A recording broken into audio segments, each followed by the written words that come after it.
తాకట్లో ఉన్న మీ బంగారాన్ని విడిపించి ఆ రోజు ఆన్లైన్ రేటుకి కొంటాం. Sharma gold company.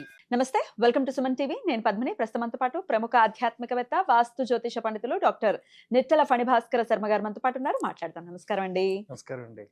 ఫణి గారు, ఒక 2-3 ఏళ్ల నుంచి చేస్తున్నానా మిమ్మల్ని ఇంటర్వ్యూ? అవునండి. చేస్తున్నాను కదా. ఈ ప్రశ్న వదలవా అనకండి. ఆ సమస్య వదలట్లేదు జనాల్ని, అందుకని మళ్ళీ మళ్ళీ అడగాల్సి వస్తుంది. దేని గురించి అడుగుతున్నానో మీకు అర్థమయ్యే ఉండాలి. అప్పులు. ఎవరిని చూసినా ఈ అప్పులు ఏమిటండి ఈ గోల? ఈ అప్పుల బాధల నుంచి బయటపడడానికి ఏదైనా మార్గం చెప్పండి ఫణి గారు. అసలు అప్పు ఎందుకు చేస్తున్నారు? చేసామండి, అయిపోయింది. అయిపోయింది. మన దగ్గర 10 రూపాయలు ఉన్నాయి, మనకు 100 రూపాయల వస్తువు కావాలి. ఇది వరకు కాలంలో ఎలా ఉండేదంటే 10 రూపాయలు సంపాదిస్తే దాచుకునేవాడు. ఇప్పుడు 10 రూపాయలు నా దగ్గర ఉంది కాబట్టి 100 రూపాయల వస్తువు కొనుక్కోవాలి. ఈ మధ్యలో 90 మనకు అప్పిచ్చేవాడు ఈజీగా దొరుకుతున్నాడు. ఇది వరకు దొరికేవాడు కాదు. అందుకనే మనకు ఆ శ్లోకం చెప్పారు, అప్పిచ్చేవాడు వైద్యుడు ఎప్పుడు నెరదగ పారు నేరు. వాళ్ళు ఉన్న చోట ఉండరా బాబు, ఎప్పుడు అప్పిచ్చేవాడు, ఏరు ఉండేటువంటిది, వైద్యం ఉండేటువంటిది ఆ ప్రాంతంలో ఉండని చెప్పేవారు. ఇప్పుడు మనకి ఎక్కడున్నా అప్పు దొరుకుతుంది. ఈ ఈజీగా అప్పు దొరకడమే పెద్ద ప్రమాదం అయిపోయింది. పిలిచి మరీ క్రెడిట్ కార్డులు మనకి ఇస్తున్నారు. నువ్వు వాడుకో, నీకు 1 లక్ష ఇస్తాను, 2 లక్షలు ఇస్తాను క్రెడిట్ కార్డు అని అంటూనే ఉన్నారు. వీడి ఉన్నాయనే అప్పు చేస్తున్నారు. ఇది వరకు ఇంత స్వేచ్ఛ లేదు. ఆర్థికంగా మనం పతనం అయిపోవడానికి కారణం మన మైండ్ సెట్టే. ఉండొచ్చు, మనకి కోరిక ఉండొచ్చు. ఇది వరకు కాలంలో కూడా అందరికీ కోరికలు ఉండేవి, కానీ పక్కన ఒకడు ఉండేవాడు, మన తాహత అది కాదు అని చెప్పి నిలువరించేటువంటి వాడు ఎవడో ఉండేవాడు. పెద్దవాళ్ళు, అది మళ్ళీ మన వాళ్ళు, పెద్దవాళ్ళు. ఒరే, నువ్వు కారు కొనుక్కోవాలి అంటే నీ దగ్గర 10 రూపాయలు ఉంటే కారు రాదురా, నువ్వు చదువుకుని ఉద్యోగం చేసుకుని ఆ వచ్చే డబ్బుతో కారు కొనుక్కోవాలని చెప్పేవాడు. ఇప్పుడు అలా కాదు. కారు కావాలా, వీడే అడుగుతున్నాడు ఎదురు ప్రశ్న, నీకు కారు కావాలా, 1000 రూపాయలు డౌన్ పేమెంట్గా కారు ఇస్తాను పట్టుకెళ్ళు.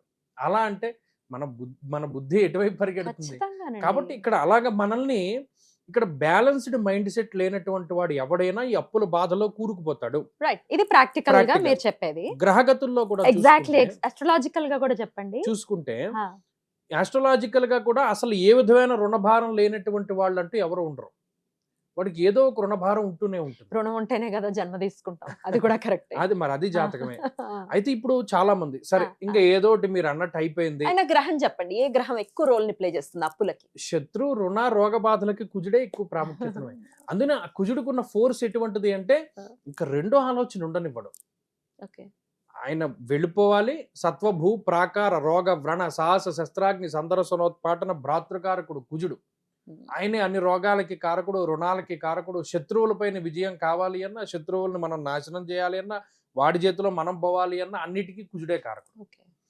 మరి సరే మీరు అన్నట్టు ఏదో ఒకలాగా మనకున్న కోరిక చాపల్యం మనం అప్పు చేసేసాం, అది ఎలా తీరుతుంది?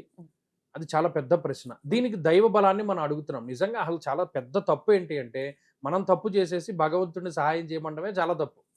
కానీ మన నాన్న కదా, ఇంకెవరిని అడగలం?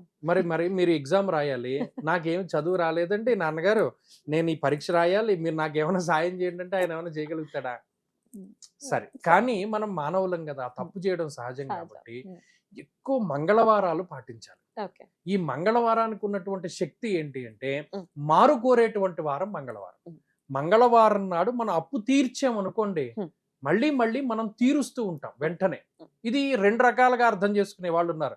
అప్పు అనేది ఉంటేనే కదండి మళ్ళీ మళ్ళీ తీరుస్తాము అంటే, మంగళవారం నాడు మనం డబ్బు ఇస్తే మన దగ్గర నుండి అలాగే పోతుందేమో, అప్పులు ఎక్కువగా ఉంటాయేమో అని అనుకునేవాళ్ళు. లేదు, అసలు మన అప్పు తీర్చలేనటువంటి స్థితి నుండి 1,00,000 రూపాయల అప్పుకి 1000 గట్టి అలా 1,00,000 తీర్చగలుగుతున్నాం కదా అని ఆలోచించేటువంటి వాళ్ళు ఉంటారు. ఇక్కడ మంగళవారం అప్పు తీర్చచ్చు, చెయ్యకూడదు మంగళవారం.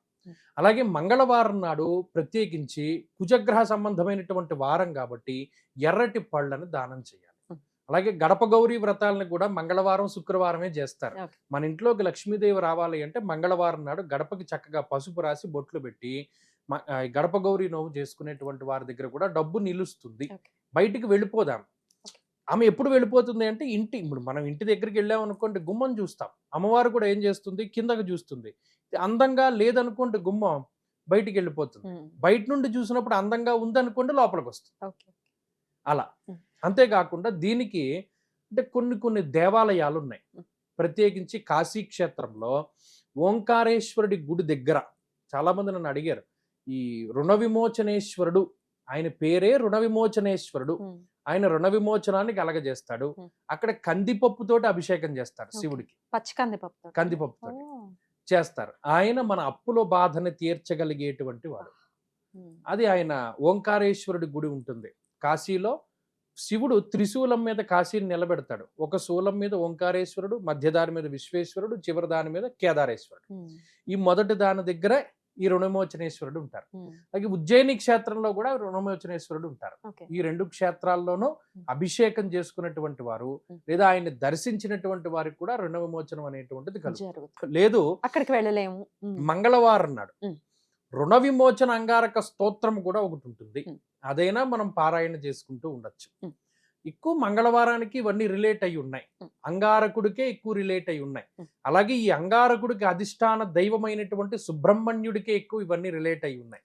సుబ్రహ్మణ్య ఆరాధన చేసినటువంటి వారు, సుబ్రహ్మణ్య దర్శనం చేసినటువంటి వారు, అలాగే మన్యు సూక్తముతో అభిషేకం చేసినటువంటి వారు శివుడికి కానీ సుబ్రహ్మణ్యుడికి కానీ, అలాగే ఈ రుణ విమోచనేశ్వరుడికి అభిషేకం చేసినటువంటి వారు, వీరందరికీ కూడా అప్పుల బాధలు త్వరగా తగ్గిపోతాయి.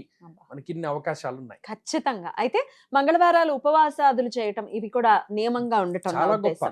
నిజంగా బీపీ పెరిగిపోతుందండి, మాకు కోపం పెరిగిపోతుంది, ఫ్రస్ట్రేషన్, అసహనము, అశాంతి, అలజడి పెరిగిపోతున్నాయి. ఇవి ఎలా తగ్గుతాయి? మంగళవారం చేస్తే తగ్గుతాయి.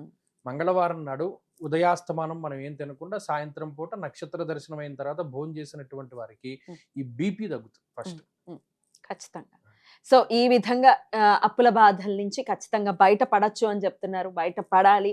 ఈ అప్పు అనేది లేనటువంటి ఒక మనిషిని చూడాలి అనేది ఒక ఆకాంక్ష. అది ఈశ్వరుడు ప్రసాదించాలి, అది జరగాలి అని ఖచ్చితంగా కోరుకుంటున్నాను. ఎందుకంటే ఆ మానసిక క్షోభ అనుభవించిన వాడికి మాత్రమే తెలుస్తుంది. బాధ నుంచి బయటపడాలి. చాలా అద్భుతంగా మాకు వివరించారండి. కృతజ్ఞతలు. నమస్కారం అండి.